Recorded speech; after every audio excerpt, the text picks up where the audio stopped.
Praise God. Praise. Praise God. Praise. Praise God. Yeah. Palakpakan po natin si Jesus. The best pong palakpak para kay Jesus.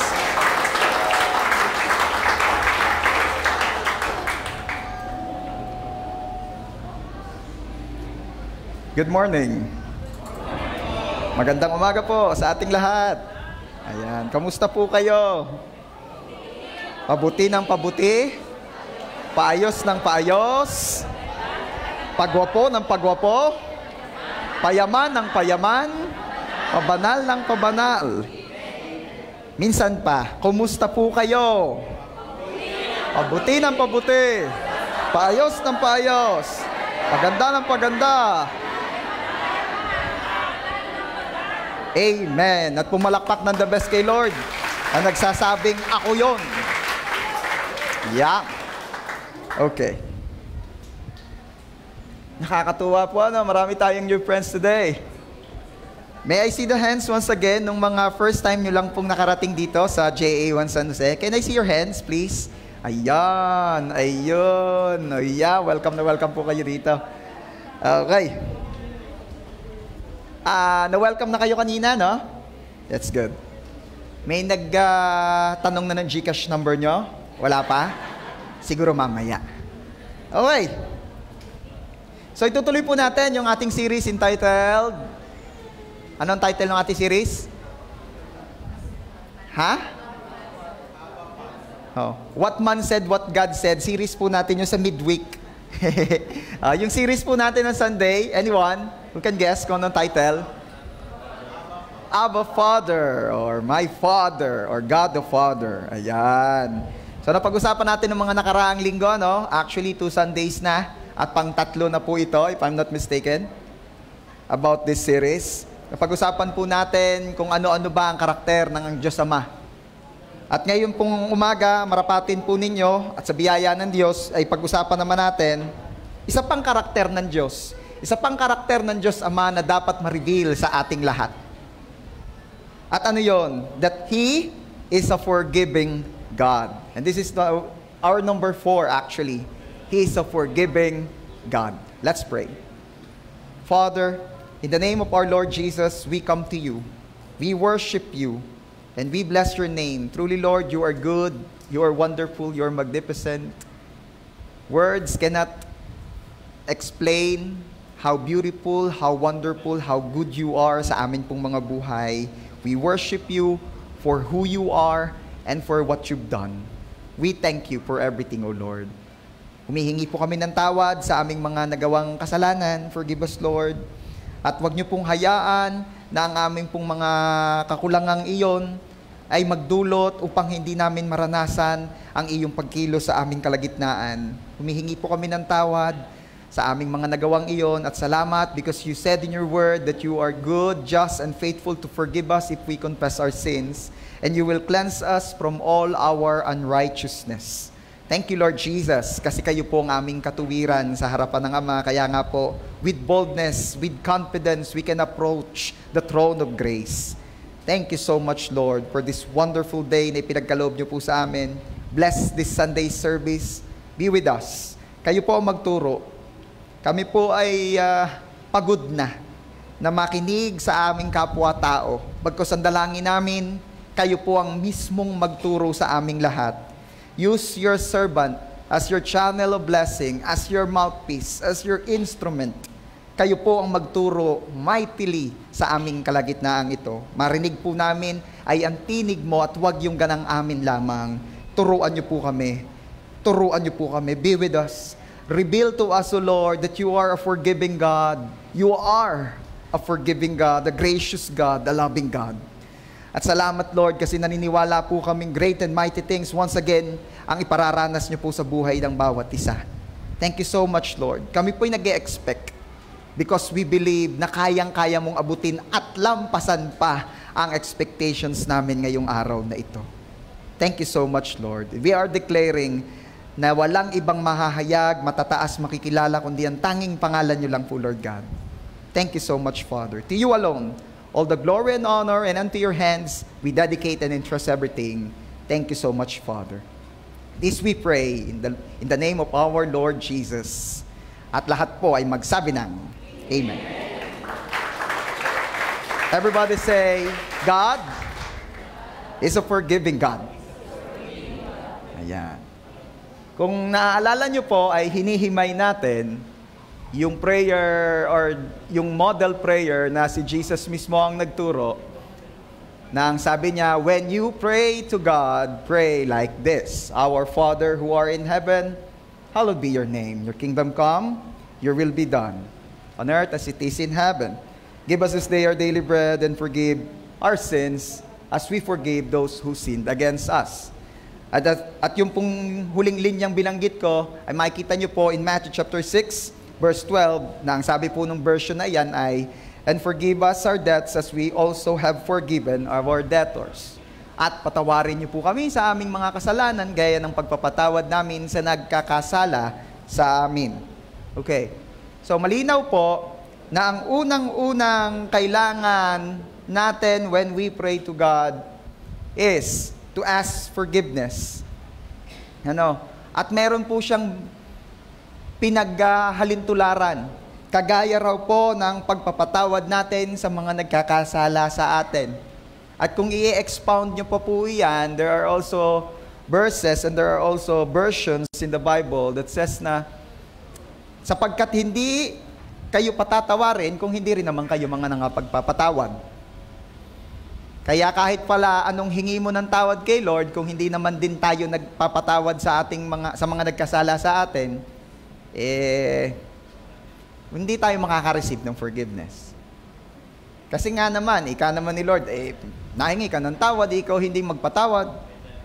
Diba? Sabi mo nga diyan sa iyong katabi, partner, magpatawad na.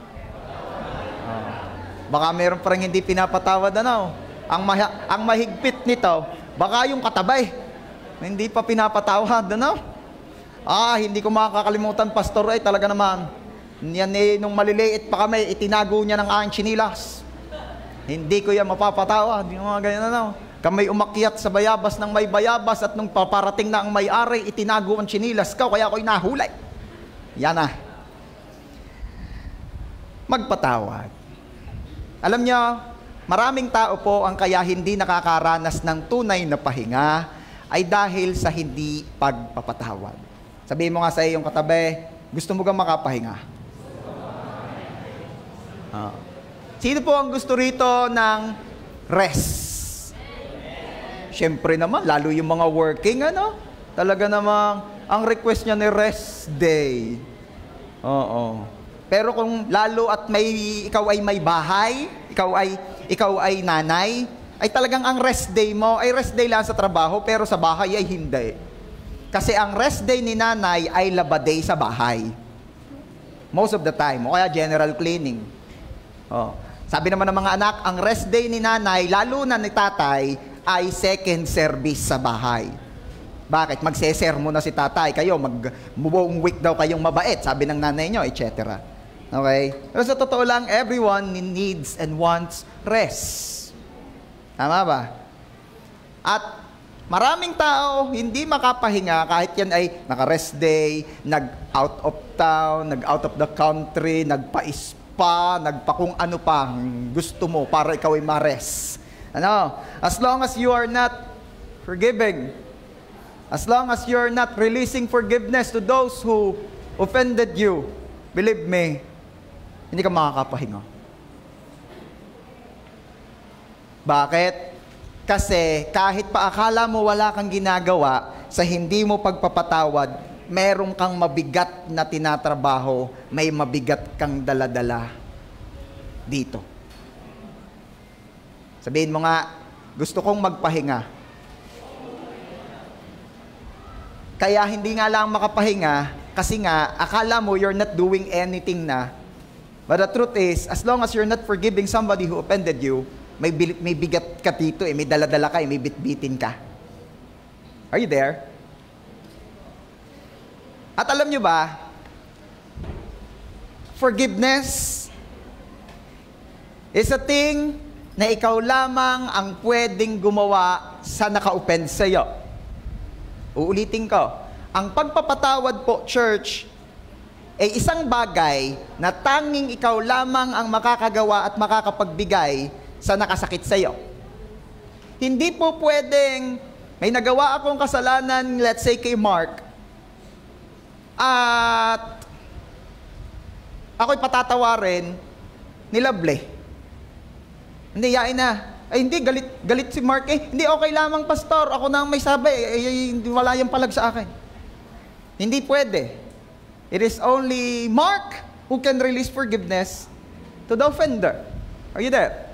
Ikaw lang yon. Kaya, anong koneksyon nito? Kung di ka nagpapatawad, maniwala ka, ikaw din lang ang hirap.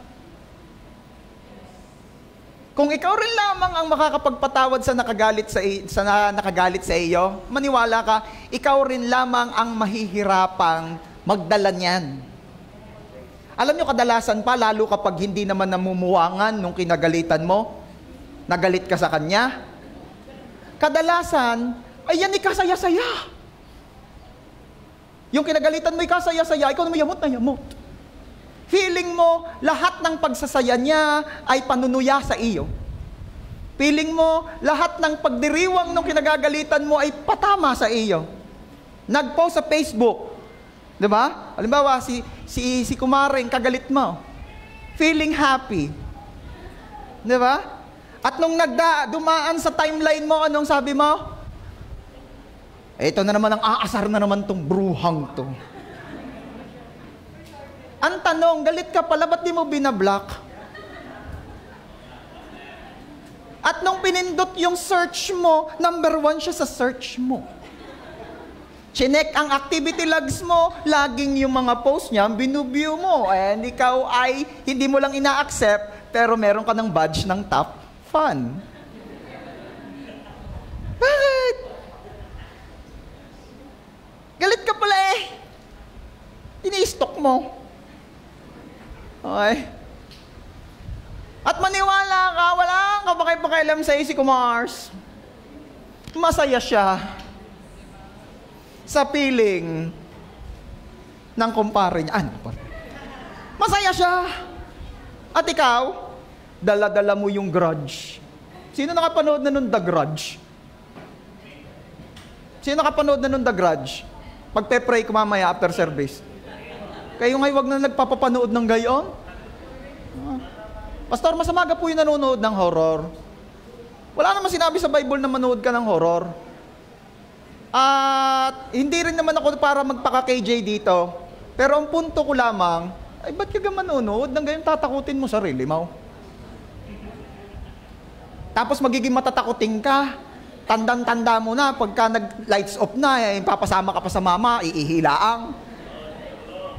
Ba't mo tinatakot sa sarili mo? Pastor, di ka po ang JA1 Church ay nagmumove sa inner healing and deliverance, so hindi na po kayo matatakotin. Hindi na. Wala kasi Pastora diyan. Wala. Hindi na. Kaya ho, sa totoo lamang, isa ring reason kung ba't hindi ho ako nagpapapanood niyang mga horror, wala na hong katalab-talab sa akin. Paano ko tatakutin niyan? Alam ko namang yung mga yan ang takot sa atin. Because greater is He who is in us than him who is in this world. At alam ko, kabisado na ni Brother Ray yun. Ha? Greater is He who is in us than him who is in this world. Wala kang dapat ikatakot. Okay, let's continue. Magpatawad. What else? Pastor, hindi ko na ho siya makakausap. Wala na kaming communication, hindi na kami magkakausap, never na kami magkikita. Or worse, patay na ho. Talaga? Oo, matagal ko na siyang pinatay sa buhay ko. Hindi, iba pala yan. Bakit gaano ka kinagalit mo? Nagkautang ho sa kanya na hindi ko na siningil. Pakandila na. Kahit. Yan ang mga imikan niya, no? Galit na galit talaga eh. At hindi ko na siya mapapatawad. Bakit? Dahil wala na siya, hindi ko na siya Meron akong sasabihin sa inyo ha, kung may mga galit pa rito. Hindi mo kailangan ng consent ng kinagalitan mo para patawarin siya. Hindi mo kailangang sabihin sa kanya, hindi mo kailangang ipaalam sa kanya. Kung kaya, mas maganda sanang malaman niya, pero hindi ka na para magpaalam. Ikaw lang mismo ang nangangailangang gumawa noon. You don't need to ask consent just to forgive a person who offended you. All you need to do is to release forgiveness. And that's it. I remember, may mga pinagpe-pray ako dito, alam nyo, when I am asking them, nasa biyaya ng Diyos, ikaw ay magpatawad, hindi na natin ipinatatawag pa ang mga persons involved. Di ba? For example, may pinag-pray tayo, pinag-pray natin, like example si Brother Ray, hindi na natin ipinatawag lahat ng kinagagalitan ni Brother Ray, paparituhin. Walang ganun. Ang kailangan lang gawin nung ipinagpe-pray ay just release forgiveness. Hindi mo na kailangan. Paano kung nasa abroad? Ang masama nito, pagka nga nasa kabilang buhay na, paano baga? So forgive. If you want to accept or receive forgiveness from the Lord, unahin muna nating magpatawad. Pastor, you don't know what happened. I know. Alam ko na hindi ko alam kung ano nangyari, kaya kagalit. Pero isang bagay ang alam ko, na kung hindi ka magpapatawad, hindi ka rin patatawarin. Yun ang alam ko. What else? Pastor, hindi ninyo alam kung ano talaga, kung gaano katindi. Okay? I understand. At alam kong mahirap, alam kong hindi mo yan kakayanin on your own. That is why you need God in your life. Alam nyo ba? Maraming taong nag-aakala na kailangan lang nila ang Diyos dahil kailangan nila ang provision at pag-iingat ng Diyos. But you know what? Kailangan din natin ang tulong ng Diyos, most especially sa pagpapatawad. You know why? Kasi ang forgiveness po is a divine act. Ang pagpapatawad po ay akto ng isang banal. Ang pagpapatawad po ay ganap, gawa ng isang hindi pangkaraniwang nilalang. At ano ang tao? Ang tao po, ito ang prinsipyo, mata sa mata, ngipin sa ngipin. Si Jesus na mismo may sabi niyan. Pero ano sinasabi ng Panginoong Jesus? Pero ito sinasabi ko sa inyo, magpatawad kayo. Panalangin niyo ang mga umuusig sa inyo. Anong panalangin? Mamatay na sana? Wag! Malugi sana? Mahulog sana? No! Matiklap sana ang bubong? No! Ipanalangin mo sila'y mabless. That's what Jesus is telling us. So church, it's about time. Kung hirap kang magpatawad, yay sintomas ng hindi maayos na relasyon sa Diyos. Sino rito naniniwala that with Jesus all things are possible? Sino po rito ang motto mo yung I can do all things through Christ who strengthens me? Magagawa ko ang lahat sa pamamagitan ni Kristong siyang nagbibigay ng kakayanan at kalakasan sa akin. So, kung nahihirapan ka magpatawad, maybe there's something wrong between your relationship with the Lord. Or baka sinosolo mo. Huwag mo solohin kapatid, di mo kaya yan, lalo ng pagpapatawad. It's a divine act. You cannot do it on your own. Okay, so, medyo solved na ng kaunti, dahil ako'y naniniwalang nagka-idea na kayo, how to accept or receive forgiveness from the Lord, forgive. And always forgive.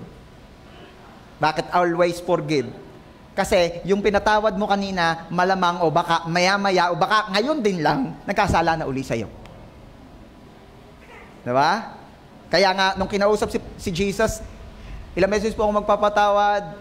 70 beses ng 7. That is 70 times 7, that is 490 times a day per person. So kung naka 489 na ng kasalanan niyang katabi mo sa'yo, may isa pa. Okay? So matagal bago maabot ang limit. Pero yun naman pakahulugan lamang na pagsasabi ng Panginoon sa atin na wala kang sawang magpatawad. Dahil lugi ang galit. Sabi mo nga sa'yo katabi, lugi ang laging galit.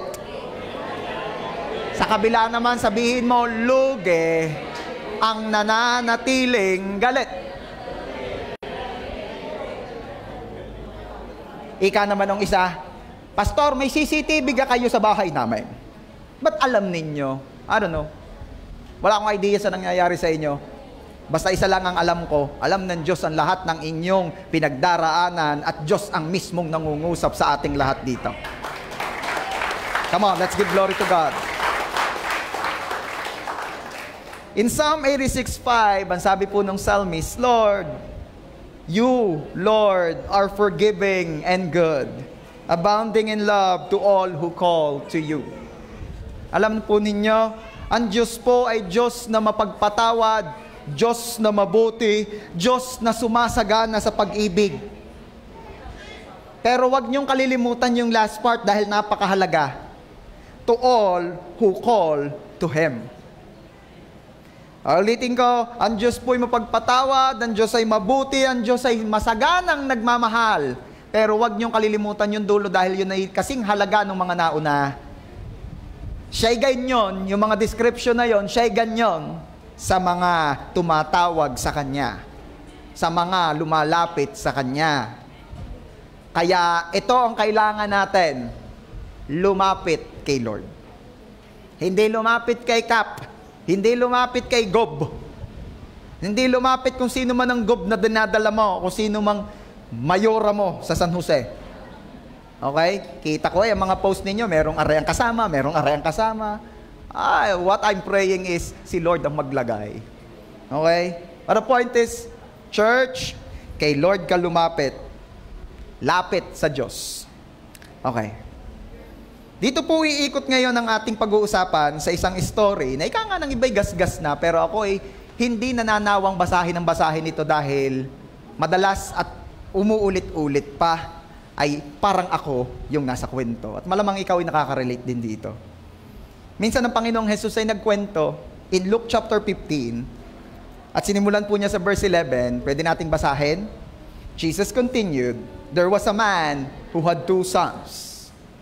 The younger one said to his father, Father, give me my share of the estate.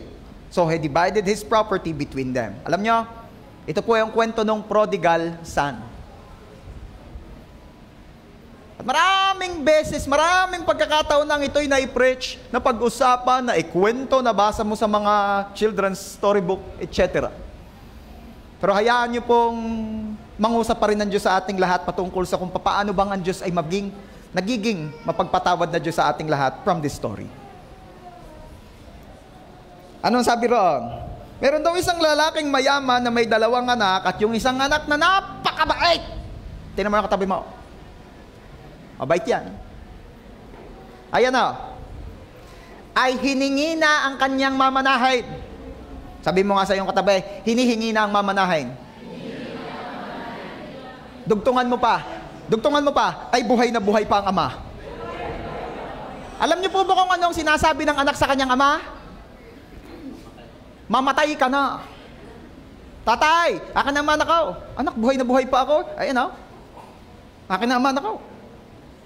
At alam niyo po sa kanilang lugar, sa kanilang panahon, ay nakabatas po sa kanila na kapag hinihiling na ng iyong anak ang kanyang mana miski buhay ka pa, ay dapat mo nang ibigay. Pero, takwil na yon. Okay, dito sa atin kasi, hindi naman gayon. Una, ano kayo pamamana? Padalwa, ay lako, sa tatapang ng Batanggid, isang pilong yan. Ano sabihin? Okay. Pero, ang Batanggenyong JA1 people ay gracious na sa anak. Wala nag-amen. Ang Batanggenyong JA1 people ay maunawain na sa anak. Ba't parang mga anak ang nag-amen? Okay. At ano nangyari? Miski pa napakasakit sa puso ng ama ang ginawa ng anak, ibinagkaloob niya ang hinihingi nito. And on verse 13, ang sabi po roon, not long after that, the younger son got together all he had, set up for a distant country, and there squandered his wealth in wild living. Ano nangyari? Nung nakuha po, nung nakakabatang anak, ang kanyang mana, Inipon niya ito at ipinagbili. Piniran lahat. Ito po ang problema nung mga sumambot sa mga nauna. Sino rito yung ang mga mamayin mo ikilalapad kay lalawak ng lupain? Pero bakit ikaw ngayon nangungupahan o kaya naman ay bumili ka pa ng kapirasong mahal na mahal? Dahil yung mga sumunod, ipinagbili ng ipinagbili. Di ka? Kaluluwang ng mga lupa ng mga mamayin, puro kwento na lamang. Alam mo, dati, atin iyan. Mayroon pa ako narinig na kwento kay Saklap, mana na niya, binili pa niya. Mana na sana niya, binili pa niya. Kasaklap. No? Bakit? Ito ang problema ng mga nauna. Hindi ko naman sila sinisisi. Sa magkasisihan ka tayo. Ipinagbili sa mga foreigner. Mga naging subdivision na.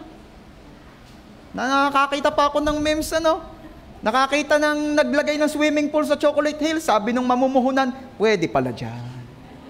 Nagka-ideya ang may-ari ng kamilya. Sayang yung Chocolate Hills, Anyway, yan ang problema, pagkakamali. Kaya, ngayon naman, natututong magpahalaga yung mga nakarealize na. Isang bagay na nakita ko rin at aral din sa ating lahat diyan, hanggat hindi nawawala, hindi mo maunawa ang mahalaga. At wag na po nating intayin na mawala ang isang bagay na mahalaga bago mo pa maunawa ang makitang mahalaga iyan. Mga anak, ang ating mga magulang ay hindi unlimited. Mukhang unlimited ang bibig minsan, pero hindi unlimited ang kanilang buhay. Are you there? Mamimiss mo ang talak niya. Mamimiss mo ang sermon niya. They are not forever with us. So cherish them. Mga magulang, we have also the same na kalagayan. Yung ating mga anak will never always be with us. Yang mga inakay, pag kumpleto na ang balahibo, lilipad yan, iiwan tayo at aalis na rin sa pugad natin. Kaya, babyhin mo na kung baby pa. Kung baby damulag naman na, ay wag naman tuwang pakababyhin para matuto rin naman sa buhay. Alam nyo, itong may imagination ko lamang, pero isa sa nakikita ko, kaya yung bunsong anak ay garin, na baby nung ama. Kaya walang kabait-bait. Hindi ko nilalahat. Hindi ko sinasabing ang bunso'y walang bait. May mga pagkakataong mas may bait pa ang bunso sa panganay. But once again, di ko nilalahat yan. Di laging gayon. Meron din namang lahat may bait. Meron din namang lahat walang bait. Pero at least, lahat tayo ay biniyayaan ng pamilyang maganda. Isa rin pinupunto ko rito, please, cherish the moment. Enjoy. Pastor, kakaligalig ng aming mga ama't ina, ang mga kapatid ko ng babait. How can I enjoy and cherish the moment? Enjoy. They will never always be with us. Sa pagpapatuloy po, ano daw ang ginawa nung lalaki? Inubos ang kanyang mga kayamanan sa mga bagay na hindi naman mahalaga o hindi naman maganda. Inubos sa bisyo. Ang prayer ko, sa lahat ng mayroon pang struggle sa bisyo, nabiyayaan ka ng Diyos na maunawaan mo that what you're doing is wasting. Sayang. May nakita po akong post, nakalagay doon kung magkano ang isang stick ng sigarilyo at kung magkano ang hollow blocks ngayon ay kung naipon, ay may bahay na. Ang bubong ay hollow blocks din. Di ba? Exage kasi masyado. Anong flooring mo? Ang flooring mo, ano rin? But anyway, di ba? What else? Alam niyo po ba na yung ating palang kidney, pag nakarinig ang mga kabataan ng kidney, ang gandang nai-imagine, iPhone. Okay, yung kidney po natin ay isa sa dapat talagang pinapahalagahan, mahigpit na pinapahalagahan. You know why? Kasi yan pala pag nagka-problema, napakahirap gamutin. At napakamahal ng dialysis. At kahit pa afford mo ang magpa-transplant, ang kidney pala ay hindi rin basta-basta nagkakaigiyan kahit may pira ka. Kasi kahit pa daw makakita ka ng compatible na kidney, ay di ba, mabuti kung i-accept ng iyong body. Minsan nire-reject pa yan. Nakachamba ka, in-accept ng iyong body, pero I have a bad news. 10 years lang na expired. Bihira. Milyon-milyon ang ginasta. Na madaling salita, alagaan ng kidney. Sabi mo nga sa iyong katabi, alagaan ng kidneys. Huwag mong iisipin, may isa pa, di pang iPhone yung isa. Huwag gayon. Huwag din naman natin isiping, bata pa ako, hindi naman yung pang matanda yan. May mga kilala po ako, teenager pa lang, dinadialysis na. Kaya iwas-iwasan ng mga pasaway na inumin, pagkain. And then, once again, i-imagine ko, ito ang pinaggagawa nitong lalaking ito. And in verse 14, ang sabi po roon, after he had spent everything, there was a severe famine in that whole country and began to be in need. Noong naubos na ang kanyang kayamanan, tinamaan naman daw po ng famine. Ano ba sa Tagalog ang famine? Taggutom, tagtuyot. Tuyo ang lupa, tuyo rin ang bulsa.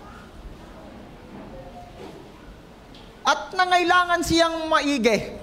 Talagang nagkaroon siya ng matinding need. Ubus na, tapos napatapat pa sa taghirap. Kaya ano po ang kanyang ginawa in verse 15? Ang sabi po roon, so he went and hired himself out to a citizen of that country who sent him to his fields to feed pigs. Alam niyo, napakasaklap ng pangyayari sa lalaking ito. Kasi siya po ay Hudyo.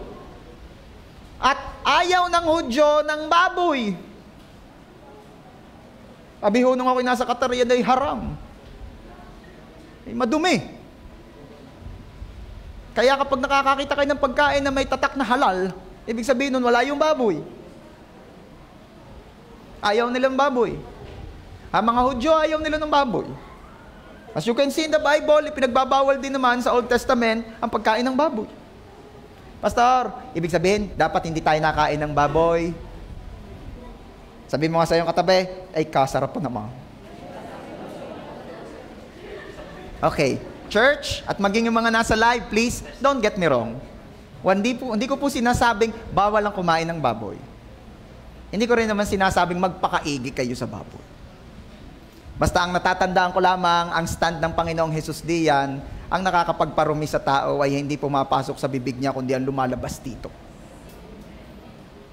Ngayon, kung naipag-pray mo, lantak.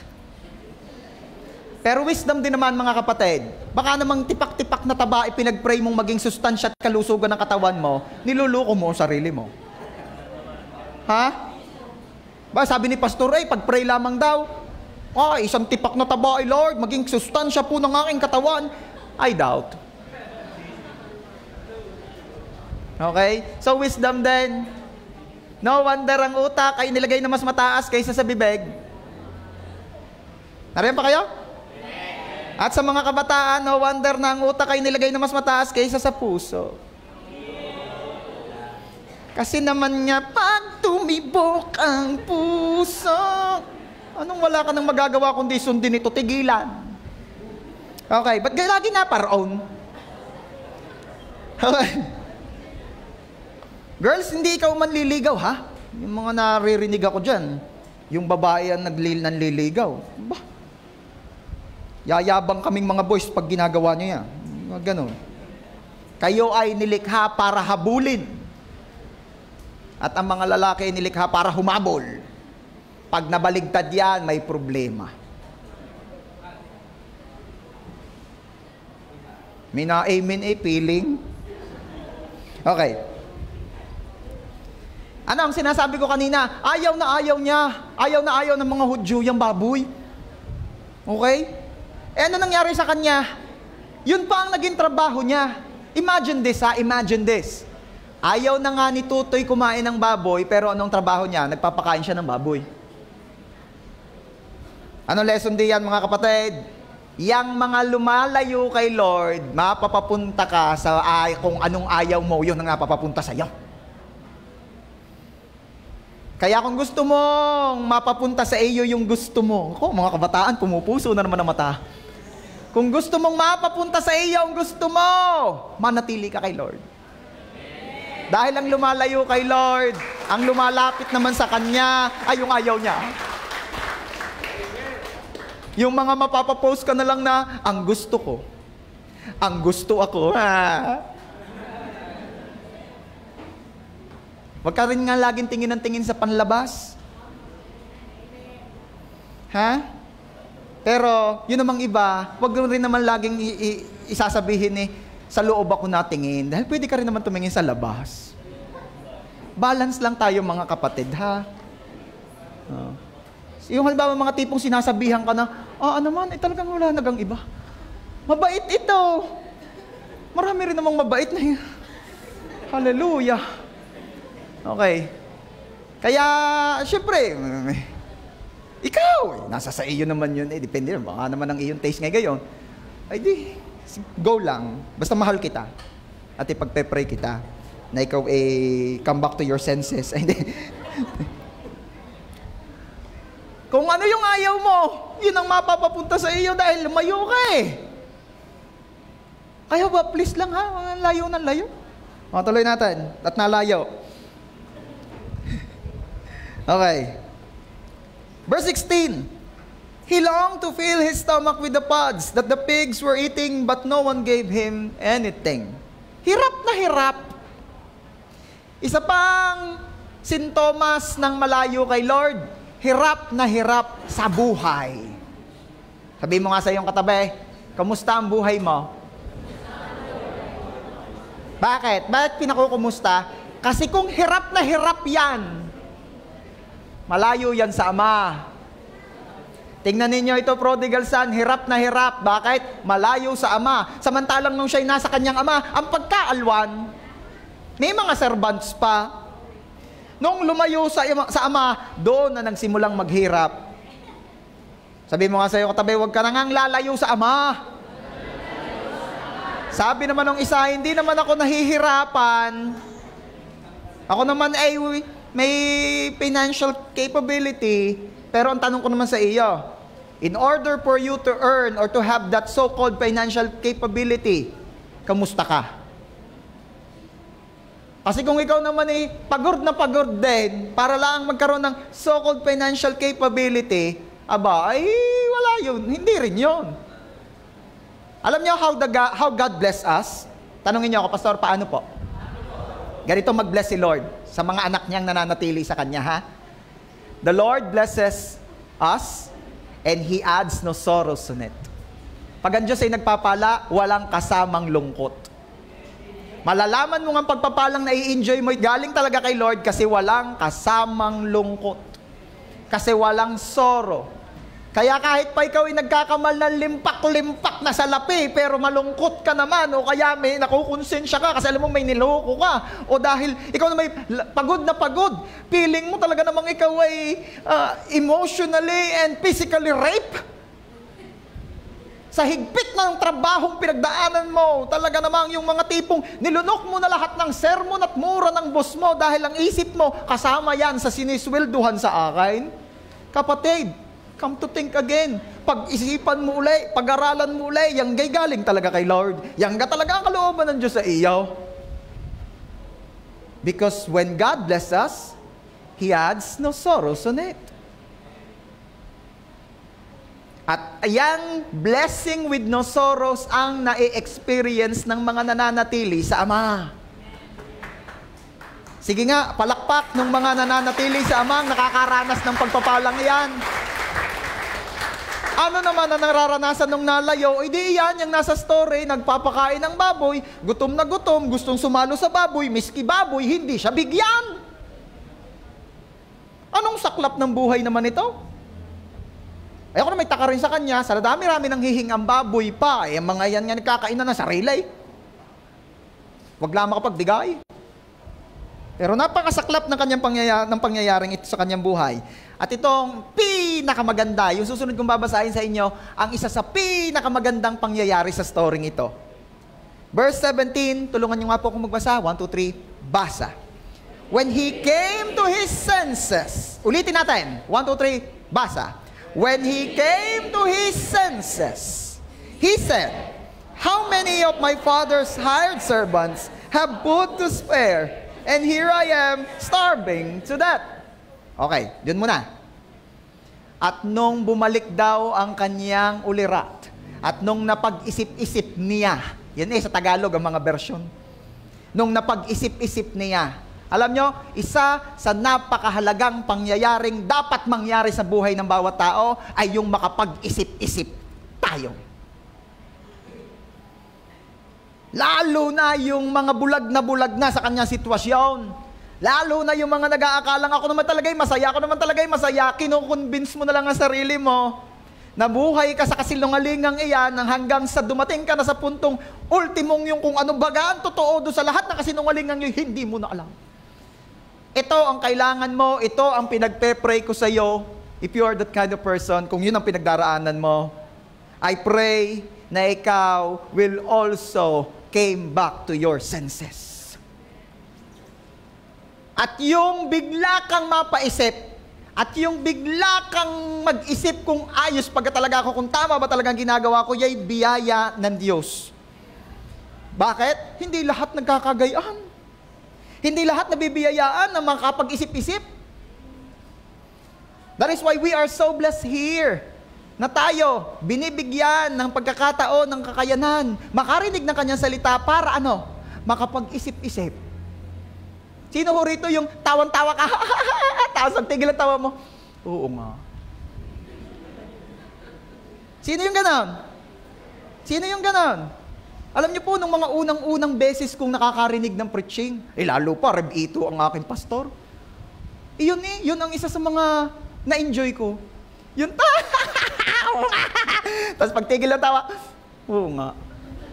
Baon na kasakay, kahapday. Ako yun ako yun. Diba? At alam niyo kung anong tawag doon, yun nakakapag-isip-isip. Pasalamat ka kung may mga taong ginagamit ng Diyos sa iyo para ikaw ay makapag-isip. Dahil minsan, ang tao, palibas ay nakamulatan ng may isip, nakasanayan ng may isip, kaya alam niyo yung minsan, nalalampasan ang pag-iisip. Gayon yun, di ka? Yung, halimbawa, yung anak, nasanay na ng basta tuwing umaga, nadulog na laang. Nasanay na. Hindi na natutong magluto. Nagdalaga, may napaibig, nagkaasawa, di yun, namumroblema yung ina at ama. Natatakot mamiyanan yung anak. Bakit? Disney princess. Diba? Ito naman nakakahiya namang pamiyanan na rin. Dinin na muna kayo. Hindi masabi ng mga magulang na kaya gusto doon na lang ang kapisan dahil hindi po pwede doon sa kabila. O have your own. Nalalampasan dahil sa nasanay nang meron gayon. Diba? Mapapansin mo na lang pagka wala na. At minsan ng mga tao, yung gayon, hindi tayo nakakapag-isip-isip. Kaya kung may mga tao na minsan nakala mo kontrabida, lagi na lang nagsasabi ng cons, napakanega. May mga taong gano'n na, di ba? May mga nakakasama ka sa bahay na gano'n, ano? Huwag mo tingnan niya katabi mo, halata ka. Ito ang punto. Look at them bilang sugo ng Diyos. Huwag mo silang tingnan bilang padala ng impyerno o padala ng kaaway. Minsan kasi gano'n ang tingin natin doon sa mga taong nagkukorek sa atin, doon sa mga taong nagpapamukha sa atin, mga taong nagpapaalala sa atin, mga taong ginagamit ng Diyos para mag-isip-isip tayo. Minsan tingin natin, sugo ni Satanas. Huwag ka, baka sugo naman yan ng Diyos sa iyo kasi nga, pabanjing-banjing na lang. Baka kasi nga, basta ka na nabubuhay. Mag-isip ka naman. Kaya I thank God sa buhay ng mga taong inilagay niya sa paligid ko. Mga taong hindi nangingiming masaktan ako ng kaunti kaysa naman mapahamak ako ng lalo kong pagsisisihan. They are blessing to your life, kapatid. Kung meron kang ganong tatay, kung meron kang ganong nanay, kung meron kang ganong kapatid, meron kang ganong tropa, parang hindi tropa, parang sobrang makaril talk, biyaya ng Diyos sa iyo yan. Pagpasalamat mo sila sa Lord, yung buhay nila. Yung life group leader mo, na straight to the point, ang kiri mo gasis. Alam mo namang may asawa yan, ano ka ba? Akala ko pa naman, ikaw ang makakaintindi sa akin kasi life group leader kita, kaya nga ako nagsasabi sa iyo. Naiintindihan kita. Naiintindihan kong ang kiri mo. Tigil mo yan. Grabe ka. Akala ko, blessing ka ni Lord sa akin. Maghahanap ako nung magko-comfort sa akin. Ay siya, demonyo may padala sa iyo, no? Pag nakakita ka pa na nag-comfort niya sa kakirihan mo. Pag may ganyan, magpasalamat ka. Oo, nakakasakit. Alam nyo ba kung gaano kayo kamahal ng mga taong yon? That they are willing na magalit kang sandali sa kanila kaysa naman mapahamak ka.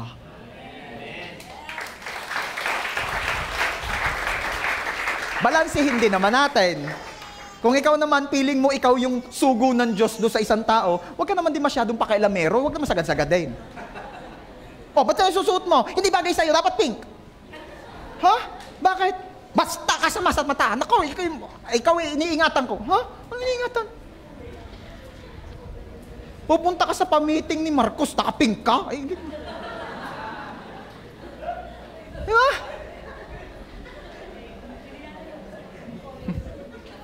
Buti na lang, natapos na tayo doon. Dati kasi, napakakantsawan ako, nakapink ako eh.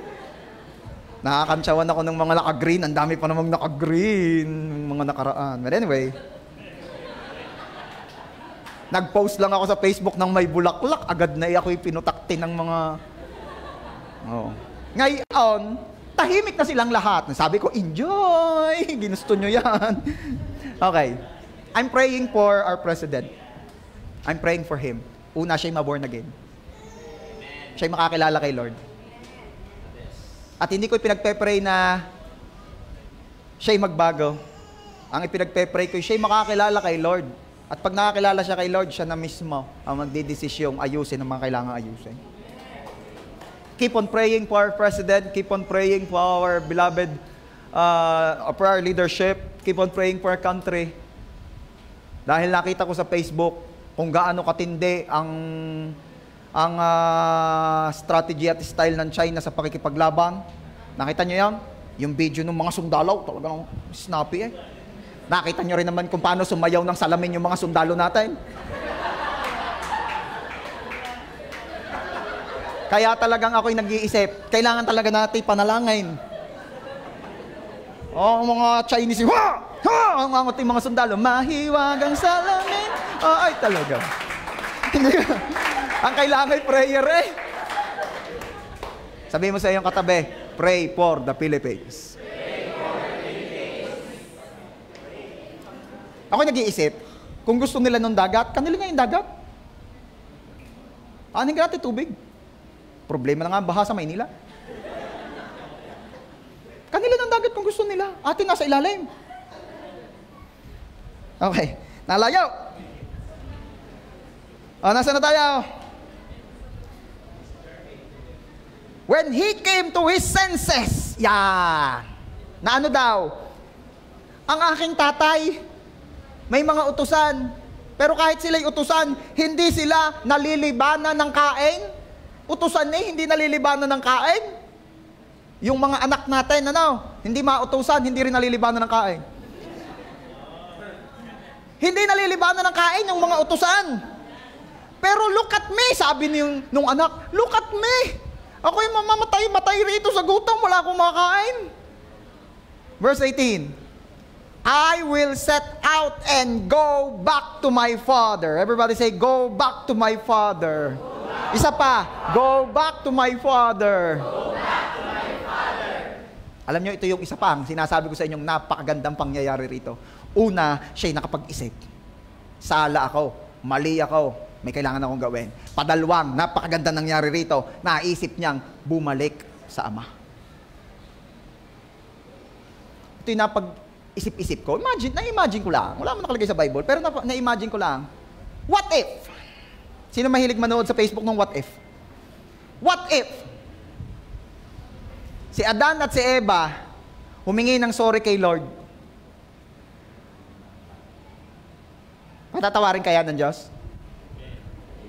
Sino may sabing, patatawarin po, Pastor? Sino may sabing hindi po patatawarin? Hindi ko na kayo patatawarin na kahit ano itanong ko sa inyo eh. Naniniwala ako, God is a forgiving God. Pinanindigan na lang ng dalawa. Nanindigan na lang, yan tayo magaling. Manindigan. Titiisin na, alaya, gagapang na kung kailangan gumapang, wag lang bumalik diyan. Yan, babalik ako dyan. Ako, din na. Pero iba, yung anak ang sabi, yung lalaking to ang sabi, babalik ako sa ama. Babalik ako sa ama, kapatid. Pwedeng bumalik sa Diyos.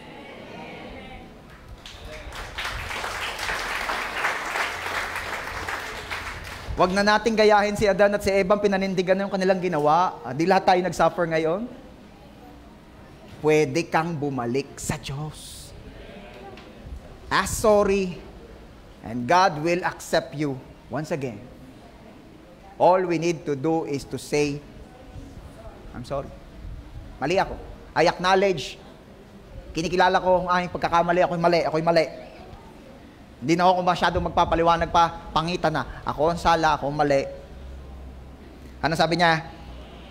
Ang sabi doon sa verse 18, naisip-isip ng lalaki, ako'y babalik sa aking ama. At nagre-rehearse na siya ng sasabihin niya. Ano nire-rehearse niya? Sasabihin daw niya, Father, I have sinned against heaven and against you. And on verse 19, I am no longer worthy to be called your son. Make me like one of your hired servants.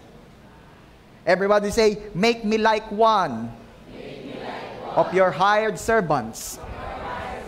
Kung babalikan niyo po yung una o yung bungad ng kwento, nakita niyo doon, ano ang unang-unang sinabi ng anak sa kanyang ama? Give me my inheritance. Give me. Give me. Yan po ang bibig, bukang bibig ng mga baby Christians. Yan po ang bukang bibig ng mga immature Christians. Pag kinausap si Lord, give me, give me, give me. Give me. Yan. Diba? Kaya minsan yung Panginoon, nagiging Panginoon na. Panginoon. Dahil marami pong Kristiyano, maraming tao, lalapit sa Diyos pag may kailangan.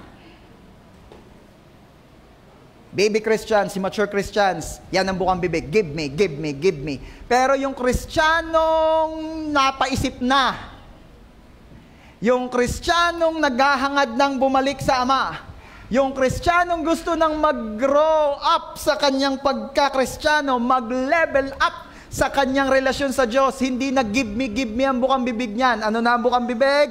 Make me. Make me. Gawin mo kung anong gusto mo sa akin. Make me what you want me to be. Yan ang bukang bibig ng mga napaisip na Kristiyano, mga Kristiyanong gustong bumalik sa Ama, mga Kristiyanong sawa nang lumalayo sa Ama. Sabihin mo nga, Lord, hindi na ako puro give me. Gusto ko nang sabihin sa iyo, make me what you want me to be. At along equivalent niyan, your will be done. Come on, give glory to God. Verse 20, lapit na tayo matapos. So he get up and went to his father. Siya po'y tumayo. Napaisip, alam nyo yung mga napaisip, tinatayo. Hindi yan nananatiling nasa taihan ng babaw. Hindi yan nananatiling nasa kasalanan. Kaya malalaman mo paglabas mo rito kung napaisip ka talaga. Paglabas mo rito, malalaman mong napaisip ka talaga kung hindi ka nananatiling nasa taihan ng baboy. Kung hindi ka nananatili doon sa kasalanan mo, kung hindi ka nananatili sa dati mong sitwasyon. So you need to get up. Tayo, iwan na yung dating buhay. Paglabas dito, sasabihin ni Brad Jason, ayaw ko na diyan. Tatayo na ako. Maninindigan ako sa kung anong alam ko ngayon na pag-isip-isip ko na, babalik ako sa Ama. At alam kong yun din ang sasabihin at gagawin nating lahat. Amen ba? Amen. Malalaman mo na ikaw ay nakapag-isip na talaga, if you will, got up and went back to your Father in heaven. But while he was still a long way up, malayo pa raw yung anak, papunta doon sa Ama, sabi nung Ama, Anak ko gayon? Bakit parang hindi sure, pastor? Namayat? Di ba? Tingnan mo nga yung katabi mo. Mukha ba yung nasa ama o mukhang lumayo sa ama? Nasobrahan sa? Nasobrahan sa ama? Ayahay na, ayos lang yun. Oh, hindi, baka naman nag-Herbalife yan. Huwag kayong ganyan, ha? Akala, ang payat ho. Pumayat, pero glooming. Oh, Herbalife. Oh. Pastor, mukhang member na kayo, ba't binabanggit ninyo? Hindi pero ito talaga, dito kami member pastora, maniguro, mag St. Peter. Okay, ayoko nga, product na naman yun eh. Okay, pero tatanong ko lang, church, open-minded ba kayo? Wala akong i-offer sa inyo. Itong bibig na ito ay nakalaan para i-glorify at ipakilala si Lord. Wala nang iba. Ang dami na kaya nag-aalok sa akin. Hoy, pastor, ikaw ay public speaker, ikaw ay magaling, ikaw ay ang magiging trabaho mo lang magse-seminar ka, etc. Tapos sisweldohan ka ng company, etc. Busog. Hindi pwede. Magko-compromise. Tuloy! Ano sabi doon? Malayo pa lamang daw, tanaw na siya ng ama. His father saw him and was filled with compassion for him. Mga kapatid, huwag mong iisipin na sa panunumbalik mo sa Diyos, ikaw ay papagalitan. Bakit may tendency ang taong yun ang isipin? Dahil gayon na nangyayari na sa atin, sa kapwa-tao. Ako kasi pag ako yun, yung kwento nung isa, pag bumalik kasi ako sa amin, pagagalitan akong labis-labis At tanggapin din naman ako doon, pero sisermonan ako doon, pinakamahina na 1 linggo. Tuwing magkikita kami ng aking ama o ng aking ina, pagagalitan ako ro, tatanggapin din naman ako, pero mayat-maya tuwi na lang, mauungkat, papaalala sa akin. Nagkaroon ng fear ang tao. Naakala ng tao, pati sa Diyos, pagbalik sa Diyos, gayon din. No! Church! Nagpaplano at napapaisip ka palang bumalik sa ama, ang ama ang tingin sa iyo, ako'y awang-awa sa anak kong aray. Hindi kita pagagalitan. In the book of James, ang sabi po ron, if you need wisdom, you should ask God, and He will give you generously without finding fault. Ang gusto ko magbigay ng diin, bigyan ng diin yung dulo. Whenever we approach God, hindi siya yung Diyos na nagbibilang ng mali mo. Hindi siya yung Diyos na nagkukwenta ng kasalanan. Hindi siya yung Diyos na kagaya ng ipinamulat sa atin ng ating nakagisnan. Ikaw ay makasalanan. Ganito ang kasalanan mo. Ano ba yan? Mortal binyal. Ganito ang papanalangin mo. Garning karama, ikay makasalanan, ikay magkumpisal, ikaw ay At kahit sa kanta, yun ang kanta. Sabi ni Lord, ako'y awang-awa na sa inyo. Ba't yung kanta mo'y maawa pa rin? Kung may awang-awa na sa inyo. Lapit! Ang kailangan ay lumapit. Hindi sapat na humingi ng awa. Lumapit ka dahil ang Diyos naaawa talaga sa malayo sa Kanya. Nakakahabag ang sitwasyon. It is very clear, ang sabi ron, and the father was filled with compassion for his lost son. So ano nangyari? He ran to his son. Hindi po ito yung na-imagine ninyong mga ninong na tumatakbo sa inaanak kapalayo. Ito po ay takbong palapit. Sabi mo nga, takbong palapit. At alam nyo po ba, sa kanilang panahon, sa kanilang kultura at tradisyon, it's a no-no na sumalubong sa anak na naglayas. It's a no-no. Customary sa kanila yon. Actually, may mga nabasa pa po ako na ang sabi, kapag merong anak na alam na talagang nagsalbahe sa kanila, tas lumayas, kagaya ng ginawa nito, pag yan daw ay bumalik, lumalapit-lapit pa lamang at nakita ng taong bayan, yan daw ay binabato hanggang mamatay. And this is one of the reason kung bakit yung tatay, even if it is against the customs, ay nagmamadaling sinalubong ang anak. Bakit? Kasi ang sasabihin ng ama, anak ko yan, kung babatuhin ninyo, idamay nyo na ako. Iingatan ko yan. Alam mo ba, kapatid, pag nakapag-isip-isip ka na, the enemy will try their best to pull you back to them. Pag nakakaramdam ng kaaway na, break na kayo. At gusto mo na makipagbalikan kay Lord, the enemy will try their best to pull you back. Sukdo lang saktan at pahirapan ka, maibalik ka lamang sa kanila. But this is what God will do. He will run to you and protect you against the attack of the enemy just to bring you back to Him. Just to restore you. He will run to you. There is an old song. Di ko nakakantahin, old nga mapapaghalata nyo There's an old song that ang title, When God Run. Ang ganda-ganda ng kantang yun. Kinakanta ko kanina habang ako naghuhugas ng plato, ako naiyak. Ay, akala ata na aking asawa, naiyak ako, ako'y pinaghugas na naman. Hindi, ako'y bless na bless. Kasi ang verse niya, dinescribe muna nung kumanta kung sino si Lord sa kanya. Sabi niya, Almighty God. When you say Almighty, all might, kahit anong gusto, kayang gawin. Ganong katindi si Lord. The great I am. Pag sinabing the great I am, name it. Ako ay si ako nga. Ang ibig sabihin nun, ako ang iyong tagapagligtas. Ako ang iyong provider. Ako ang iyong manggagamot. I am who I am.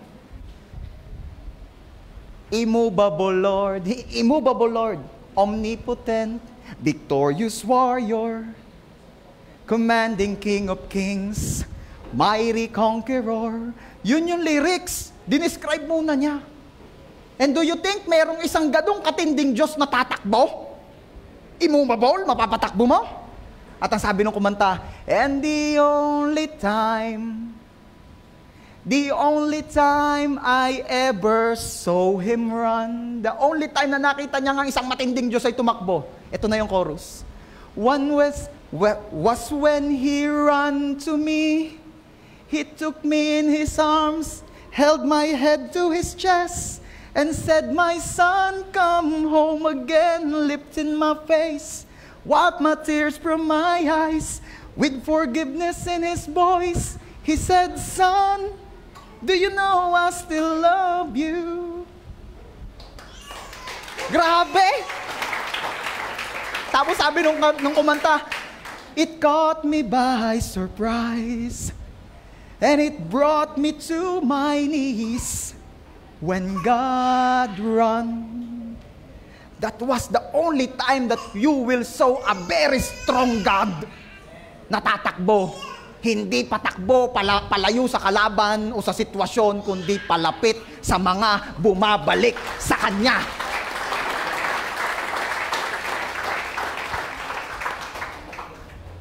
Tuloy natin, niyapos ng ama, sinalubong ng ama ang anak, niyapos. Kung babato kayo, gay, bataw, damayin na ako. Siyempre, mayaman yung tatay niya, walang babato. Ganun talaga pag mayayaman, di binabato eh. Kaya, manatili ka kay Lord para kay laging masaganat nang walang bumato sa iyo. Ngayon, dinala na niya yung kanyang anak. Okay? Sabi ng anak, the son, verse 21, the son said to him, Father, I have sinned against heaven and against you. I am no longer worthy to be called your son. Alam nyo, nauunawaan ng taong bumabalik kay Lord na ang kanyang nagawang kasalanan ay hindi lang niya kasalanang nagawa sa tao, kundi unay kasalanan sa Diyos. Always remember that. Lahat ng nagagawa nating pagkakamali ay pagkakamali muna sa Diyos bago sa pinagkamalian mo rito sa lupa. Kaya kapag malinaw sa atin yon, it could be a very good help then, a great help, para makaiwas ng makagawa ng mali. Dahil number one talagang nakapagkasalaan natin, yung Diyos eh. Akala natin kapwa lang. Nung pinag-isipan mo, nung tinawag mong kamote yung tricycle driver, si Lord ang tinawag mong kamote.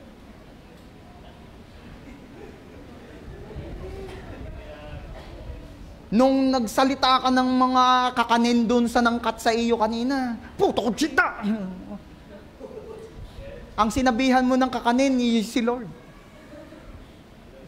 Ngayon, pag ito ay revealed sa iyo, pag ito ay malinaw sa atin, makakatulong ito ng malaki para makaiwas tayo sa kasalanan, sa biyaya at kapurihan ng Diyos. Ala, ang akin naman tinampuhan na yung nanay ko, si Lord muna ang una mong tinampuhan. Kasi ang sabi ng Diyos, lahat ng ginagawa mo sa maliliit na ito, ginagawa mo sa akin. Mabuti o masama, ginagawa mo yung kay Lord, basta may ginawa ka sa kapwa mo. Nilagaligan mo yung asawa mo, si Lord ang una mo nilagaligan. Pagod lang ho ako, hindi lisensya ang pagiging pagod para maging maligalig. Yung isa naman, babalansihin natin ha? Babalansihin natin. At hindi rin naman lisensya ang pagiging insensitive dahil sa lagi mo na lang sinasabi maligalig naman sa diyari. Minsan kasi nakakaiyamot. Alam nyo ito ha? Ang maligalig, lalong nagliligalig pag insensitive ang nililigaligan. Kadalasan kasi sa maligalig, sila ay frustrated and gusto nilang iraos yung frustration nila. Gusto nilang mandamay. Ngayon, kung mahal mo yung maligalig na yon, damayan mo. Pag okay na, saka mo'y paalala, huwag maligalig ha. Balansin na. Di ba? Okay. Malapit na po ako matapos.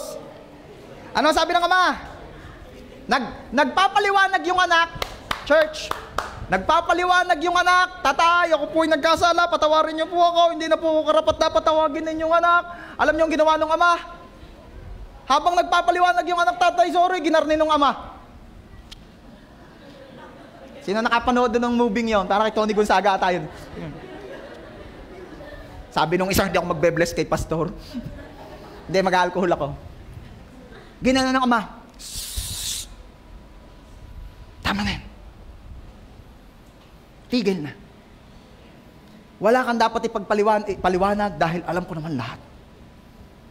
At wala kang maririnig sa akin dahil ang pinupokusan ko ay kung paano kang mai-restore. Kung paano ka maiibalik. Ang pinapahalagahan ko ay yung ikaw ay naririto na. Yung ikaw ay naririto na. Okay. Ano sabi? Verse 22. But the father said to his servants, quick! Bring the best robe. Aba, alam nyo ba yung robe? Ang ibig sabihin kasi niyan, restoration. Ay, nung isinuotin, maluwag na kapayat na kasi. At least, may robe na. Then, and put it on him. Put a ring on his finger and sandals on his feet. Ano ibig sabihin niyan? Yung ring, ang sinisimbolo nun, authority. Sabi nung anak, servant na lang po ako. Sabi nung ama, hindi. Ito ang signet ring. Alam niyo kung ano yung signet ring?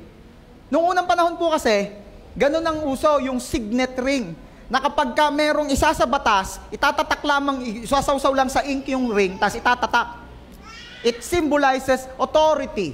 Na ang ibig sabihin ay ito. Sabi nung anak, ama, tanggapin nyo na lang po ako bilang inyong alipin. Ang sabi nung ama, hindi. Nire-restore ko ang pagiging anak mo. Ikaw ay may authority pa rin. Diba? Marami pong Kristiyano, gustong bumalik kay Lord, magpapaalipin na lamang. Sige Lord, kunin niyo po ako. Maglilingkod po ako sa inyo. Pero hindi lang naman yun ang gusto ng ama. Ang gusto ng ama, hindi. Kung maglilingkod ka, yan ay fringe benefit. Pero ito ang gusto ko. Ikaw ay maging anak ko. Hindi, ayoko nang alipin. Ayoko nang alipin. Yun ang sinasabi ng Diyos. Ayoko nang alipin. Ang gusto ko, anak. Magpaka-anak ka, kapatid. Marami rito na kay Lord naman pero nagpapaka-alipin. Parang yung panganay na anak. Diba? Fast forward tayo ha. Nung nakita ng matandang anak, na ang tatay niya ay tinanggap pa yung pasaway na kapatid. Sabi nung kapatid, sabi nung kuya, tatay, ano meron? Bumalik na ang iyong kapatid. Ha? Yung pasaway? Oo. Ay, pa? Ano yun? Ano yun? Ayun yung pinataba nating baka. Ay, ba't niyo pinakatay? Aba, magdidiwang tayo anak. Bumalik ang kapatid mo. Grabe kayo tatay. Grabe kayo. Bakit? Ano problema mo? Yung aking kapatid na napakabait na yon, nalumustay ng kayamanan ninyo, pinagkatay nyo pa ng pinatabang baka? O ano gang problema anak? Samantalang ako, na hindi kayo iniwan, naglingkod ako sa inyo, ginawa ko ang lahat ng gusto nyo, hindi nyo man lang ako nabigyan ng kambing at nang kami nakapagtsampini ng mga tropa ko. Ba't kayo natawa? Nagdadrama na ako Sabi nung ama, Ay, gusto mo pala. Ay, ba hindi ka nagsabay? Alam niyo, ang daming Kristiyano ngayon gayon. Gusto mo pala, ba hindi ka nagsasabay? Ay, hindi huy. Ako huy alipin. Ikaw ay anak. Anak gaho ako. Alam niyo yung panganay na anak, hindi niya alam na siya'y anak. Sabi nga itatay. Hindi niya alam na siya'y anak kasi umaasta siyang parang hindi anak. Kristiyano, nung tumanggap ka kay Jesus at nung nanumbalik ka sa Ama, ikaw ay tinuring niyang anak. Ano sabi ni Jesus? Kaya nga hindi kayo tumatanggap, hindi kayo humihingi. Pwede ko humingi. Bakit hindi? Yung anak nga hindi na nga nahingi, nasahod na lang. Tanya, magpapasukan na naman. Yung mga yan, wala man lang goodbye case na. Ano yan? Entrega. Entrega. Kung makahingi ng baon, talaga feeling entitled. May negative at positive na tingin yan. Ang negative iba, huwag kong feeling entitled. Pero ang positive, ganun ang anak. Sino rito yung mga anak na pupunta sa lababo o kung saan man, magtututbrush, confident kang may toothpaste. Hindi ka nag-iisip, may toothpaste pa kaya, may pambili pa kaya kami, kasa pa kaya ang budget. Walang gayon. Basta ang alam mo, may toothpaste, magtututbrush ka. Pipihit ng gripo, confident na may tubig. Hindi, bihira sa anak yung nag-iisip na, may tubig pa kaya kami, nakapagbayad kaya mga inay, hindi kaya kami naputulan. Confident yan. Lalabas sa kusina, bubuhay ng ilaw, confident na may kuryente. Hindi nag-iisip kung may pambayad pa kaya kami, nakabayad na kaya kami, may budget pa kaya kami para din Walang gayaan ng anak. Bakit? Confident na may magulang, confident na may tatay, confident na may nanay. Kristiyano, anak ka. Be confident na may tatay ka sa langit. At pagdating sa ating mismong pinag-uusapan ngayon, be confident na kung sakaling ikaw ay babalik sa Kanya, may tatay kang tatanggap uli sa'yo. Diba? Palagi. Diba? Babalik-balik sa tatay ko. Diba? Dami nating mga ginawa, pasaway sa buhay, pero hanggang sa huli, palagi. Diba? Baguhin lang natin lyrics. Babalik-balik sa tatay ko, ulit-ulitin man. Diba? Huy, ayaw na akong pagturuin. OT na daw. Okay. May natutunan ka kaya? Yes. Praise God. Dito natin tapusin. Nagdiwang sila. Nag-celebrate. At alam nyo, ito po ang nangyayari whenever there is a Christian na numbalik kay Lord. Whenever there is a person na bumalik sa Ama, nagdiriwang po ang kalangitan. It is also written in the Bible. Nalibo-libong anghel na nagdiriwang sa langit sa tuwi ng may isang taong nanumbalik sa Diyos. And believe me, hindi laging yung wala sa church o wala sa bahay ang kailangang manumbalik sa Ama. Remember the older brother. He's with his father all this time. But look at him. Look at him, may problema pa rin sa Ama. So hindi porket yung katabi mo nag-church, lagi mo nakikita every Sunday, okay ang relationship niyan. Pwede kang bumalik. Basta nakakahiya, lagi ako nasa church, tapos yung pala ako babalik pa rin. Okay lang. Kaysa naman yung magkasama kayong mag-ama sa bahay, pero hindi naman pala kayo in good terms. Magkasama kayo ni Lord sa church, pero hindi pala kayo in good terms. Tama na ang pagpapanggap. Nakakapagod yan. Ang maganda po sa Diyos, kahit pa nagpanggap ka ng mga ilang panahon, lagi siyang may bukang kamay, may bukang mga arms, at nagsasabing, come here. Tanggap kita. Mahal kita. Nagsosorry ka pa lang, tama na yan, dahil bago ka pa magkasala, napatawad na kita. Pero please, the only sin na hindi kayang patawarin ng Diyos ay ano? Talaga, pastor, may kasalanang hindi kayang patawarin ng Diyos? Yes. Kasalanang hindi mo inihihingi ng tawad. Yun lang. Pero kahit anong tindi pa sa tingin mo ng kasalanan mo, as long as you ask forgiveness, the Lord is just, is gracious, is faithful to forgive you from all your sins and to cleanse you from all your unrighteousness. Diyos ang nangako niyan, salita niya yan. Sino rito nagsasabi,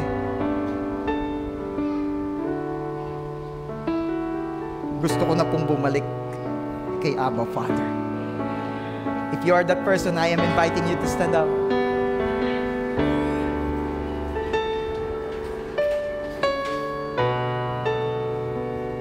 And if you are here watching online at gusto mong bumalik, umuwi na. Alam niyo kung ano sinasabi ni Lord? Uwi na! Hindi ako galit. Hindi ako galit. Uwi na. Mahabang panahon na nililin lang tayo ng mundo, nililin lang tayo ng mga taong nauna sa atin, nagsasabing ang Diyos ay galit, ang Diyos ay galit. No! Ang Diyos mo is a gracious God, a loving God, a God who keeps on waiting for you, waiting and waiting until dumating na yung time na kagaya nito, nababalik ka na. If this is the first time na naka-attend ka ng ganito, nakarinig ka ng ganito, hindi aksidente na narinig mo ito. At alam ng Diyos ang sitwasyon mo. Alam ni Lord na pagod ka na. Alam ni Lord na gusto mong makapahinga. Gusto mong makaramdam ng kaalwanan ng isang anak sa piling ng kanyang ama. So this time, I want you to close your eyes. I want you to talk to God. Sabihin nating lahat ng gusto nating ihingi ng tawad sa Kanya. And in the end, do sa dulo, sabihin mo na gusto mong bumalik sa Kanya. Gusto mong bumalik kay Lord. Gusto mong magpatuloy kay Lord. Upon hearing the message today, Lord, na-realize ko po, ang layo-layo ko na po pala sa inyo.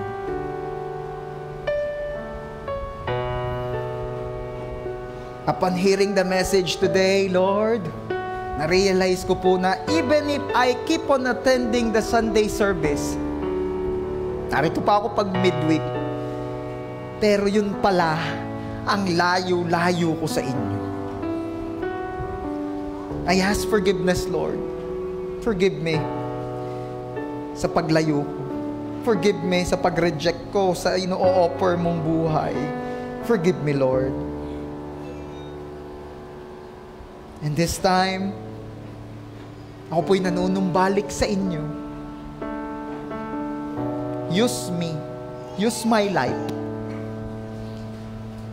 Lord, gusto ko pong maging anak nyo. At gusto ko po kayong maging ama. Thank you, Lord.